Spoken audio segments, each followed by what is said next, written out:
টুঠাট majority পাওয়ার কারণে তারা জনগণের রায়কে বিধ্বংগুলি দেখানোর সাহস করছে। এই জনগণকে কোনোভাবেই অমান্য করে আপনারা টিকে থাকতে পারবেন না।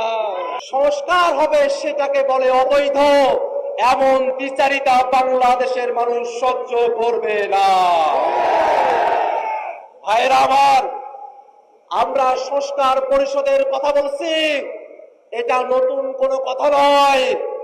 ঐক্যমত্য কমিশনে ৩০টির উপরে রাজনৈতিক দল একমত হয়ে সকলে এক কথা বলে সংবিধানের টেকসই পরিবর্তনের জন্য, সংস্কার সাধনের জন্য, সংস্কারকে টেকসই করার জন্য সংশোধনী নয়, সংবিধান সংস্কার পরিষদের বিষয়ে সকল রাজনৈতিক দল আমরা একমত হয়েছিলাম।